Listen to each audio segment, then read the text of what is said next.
Alright, so this was a game featuring my Beastmen against a High Elf army.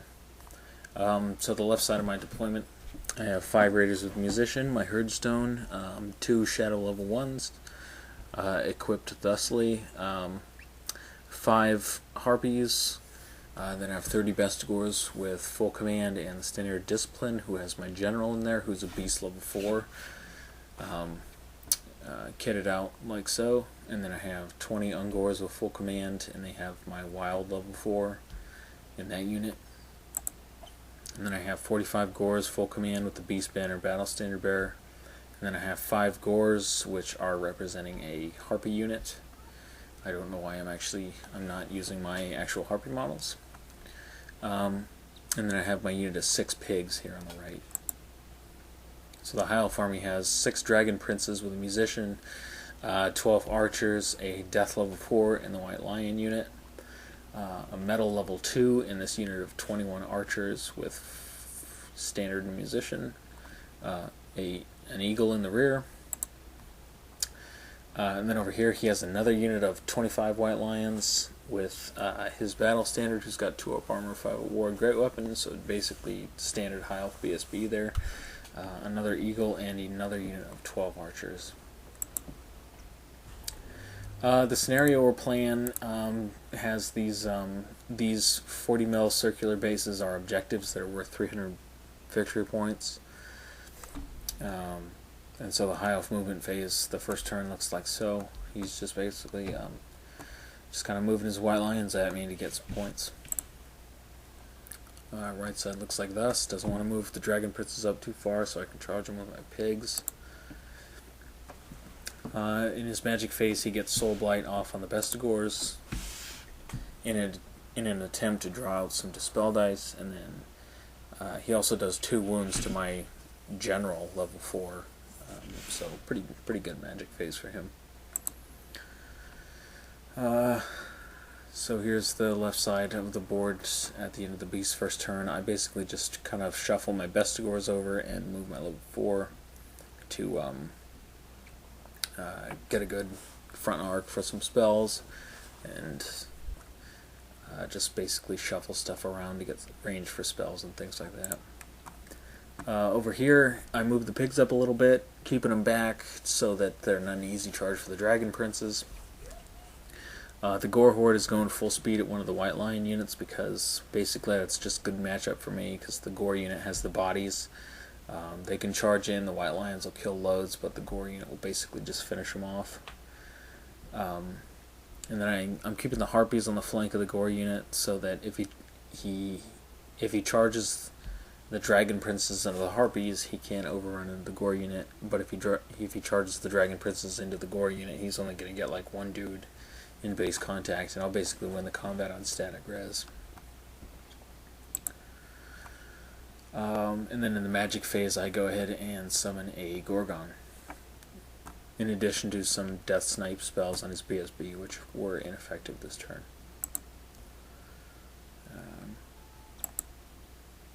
Yeah, so in his turn he goes ahead and charges the Dragon Princes into the flank of the Gore unit, and he actually declares a charge from the White Lions into the Raiders, hoping to overrun into the Gore unit to basically, just fight the combat again.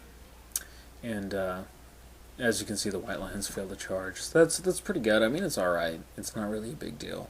Like I said before, I really like the matchup of my giant Gore unit and the White Lions, so I don't think I would have been too bothered if he made the charge. But you can see that he turned all of 3 of his archer units to face my Gorgon. He brings his Eagle over to pick on my chaff units and start causing my wizards some heartache. And then he drops this Eagle in front of the Gorgon to keep me from charging stuff. In his magic and shooting phases, he does 4 wounds to the Gorgon, and I think he tries to throw a Purple Sun, but he fails to meet the casting value, so we go to close combat, and his Dragon Princes fail to do any wounds. I, of course, don't wound them back because they have 2 up armor save, and even with the flank charge, they still fail the combat because of my ranks and battle standard, and so they break. Now, actually, if you look at the positioning of the units, I actually made a pursuit roll with my gore unit to try to beat him and run him down. But because of the positioning of the Harpies and the Raiders in front, even though I pursued, my gore unit actually couldn't move without coming within an inch of another unit. So that was kind of handy. I got to make the pursuit roll with basically no risk because of the positioning of these other units.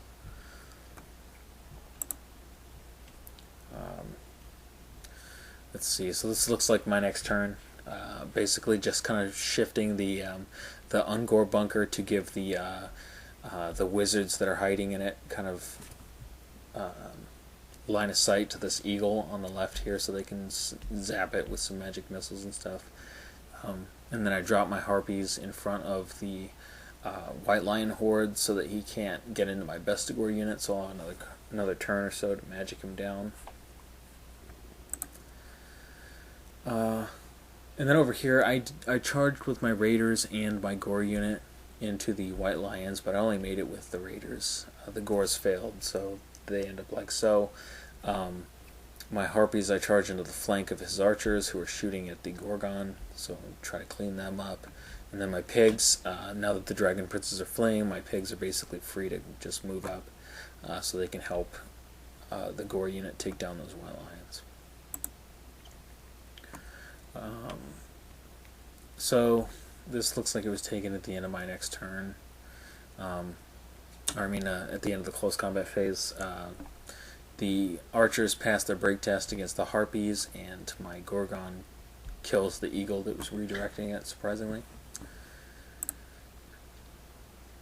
And here's how we're looking going in. Oh, I forgot to mention in my magic phase I cast a wild form onto the Gore unit, so he's probably not too enthused to charge his White Lions in there. So this is the end of the Beastmen turn. So going into the High Elf turn, he charges the White Lion unit on the left into the Harpy unit. And that's pretty much it. You'll notice his archer unit that was previously facing the Gorgon has now turned around because he's got a metal wizard in there, and it doesn't make any sense to have him facing the Gorgon anyway.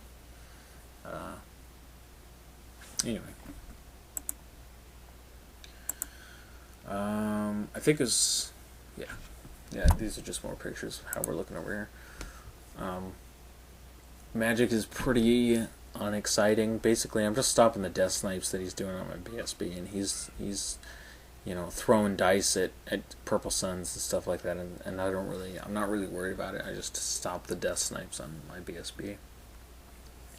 And then in close combat, needless to say, the White Lions kill the Harpy unit.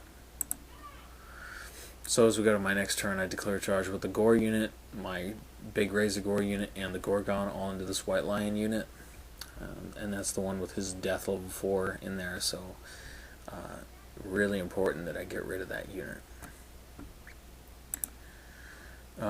Over here, I don't have any more redirectors that I can throw in the face of this White Lion unit, and they're basically going to tear that unit of Bestigors apart. So I bail my general out of the Bestigor unit and just move it as far forward into the White Lions as he can. So they'll just basically hit it, kill it, and overrun, but they won't be able to get any real points off of me, aside from the 300 or so that Bestigor unit's worth.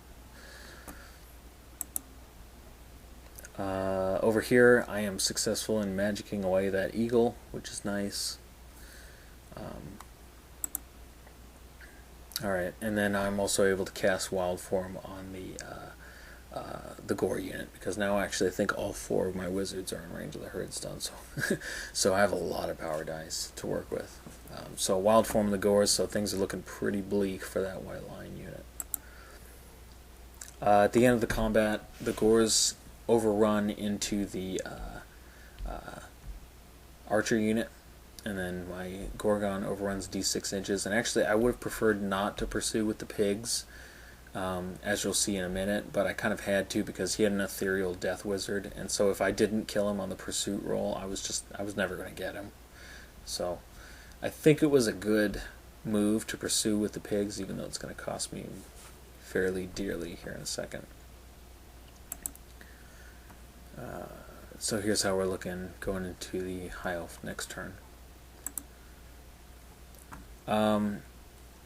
Okay, so the High Elves, you can see from here, he charges the White Lions into the Bestigor unit. And this picture was actually taken after I had fought the Archer combat, but before we fought the White Lion combat, which is weird. I don't know why I did that, but anyway, so you can see that my Gore unit beats the Archers.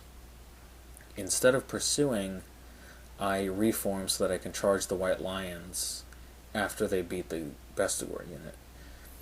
Now, after we fought the Gore versus Archer combat, I realized that I basically made a huge noob mistake, and I didn't allocate any attacks to the Metal Wizard, so he was still alive, and he had Final Transmutation, so I can't let that guy go. And I realized this after I elected not to pursue, so it was really such a stupid mistake. So I reform like so. The High Elves roll their pursuit roll. They only go 5 inches or so, which, you know, I should have just chased them, or actually I should have put attacks on the Metal Wizard and let him go, but instead I just decided to reform like an idiot, so really dumb move. Otherwise, the White Lions beat the living piss out of the Bestigor unit, and as you can see, they overran safely out of the Gore charge arc, so they're just kind of a really costly mistake on my part. Kind of, man, that sucks. That's alright though, that's how you learn. So on my turn, I go ahead and charge the Archers with the Gore unit, because I might as well just get rid of them while they're easy points. I'll get the points for 21 Archers plus the Metal Mage. Plus it'll get rid of the Anulian Crystal, which will be nice. So I go ahead and charge the Archers with the Gores who flee. And actually, now that I mention it, you'll notice the big open empty space behind the Gore unit where my Gorgon used to be.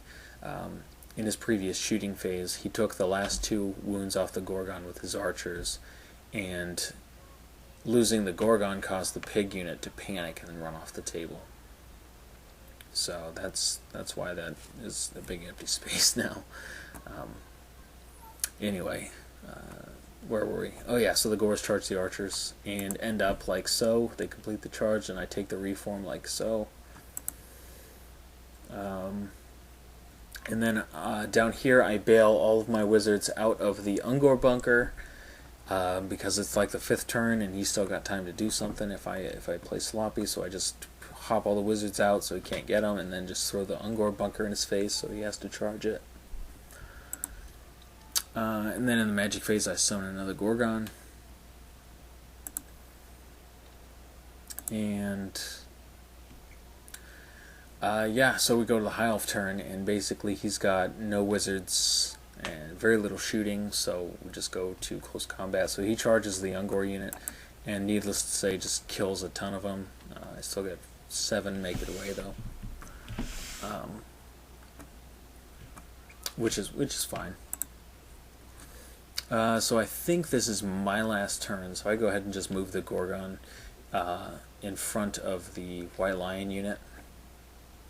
So that they can't do any, so he can't charge his BSB out and get my characters or anything crazy like that. And then in the magic phase, I cast Miasma. I Miasma their weapon skill down to 4, and then cast Curse on the White Lions. And then I use the Hag Tree Fetish and my magic missiles to kill a bunch of them. So now he's down to like 14 guys or so.